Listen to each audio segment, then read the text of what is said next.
tuzze okunakuwalira awamu n'abawagizi baffe abafunye obuvune mu bivulu ebyabadde ku 31st n'olusooka omwaka ng'effujjo eryo lyakoleddwa omuvubuka gwe bayita Alien Skin.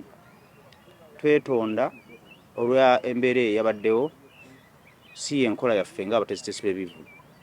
Bakama baffe be babalabi era be bafunye obuzibu.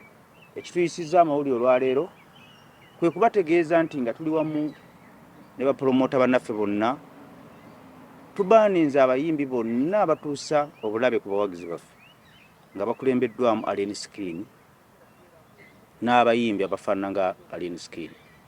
Era tubategeeza omuntu yenna anaapangisa Alien Skin n'omuteeka mu kivulu, tubasaba bakama baffe nga tetunnaba kubagamba nti atereezezza takyatambula na gganga, nga temunnaba kuwulira ddoboozi lyaffe, temuddamu kugenda mu kivulu Alien Skin kyalimu.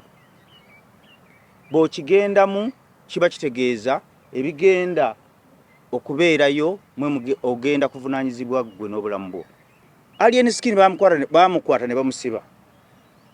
Naye waliyo omuntu eyafiira ewa Alien Skin, yafiira mu ddwaliro n'akuba n'abasawo. Naye okufa kw'omwana oyo poliisi temuvanga na ripooti ntongole kututegeeza. Kutegeeza nsi yonna Uganda omwana yafa ate ani yamutta. Poliisi mwasirikira ekintu ekyo.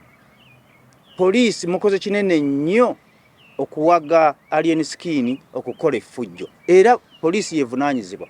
Be muba temusobola kumujja mu bantu mu mutwalo eyo ba mu lihabu amaleyo omwaka nga gumu nga beyetereeza.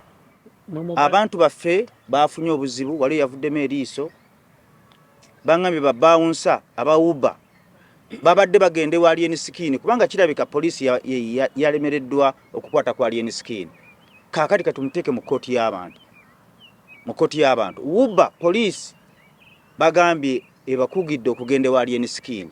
Lwaki mukozesa obukugu ne speed nga balumba Alien Skin? Ate Alien Skin baba ayina balumba ne mumuwe beetu n'abalumba n'abakolako effujjo n'amala n'addeeka.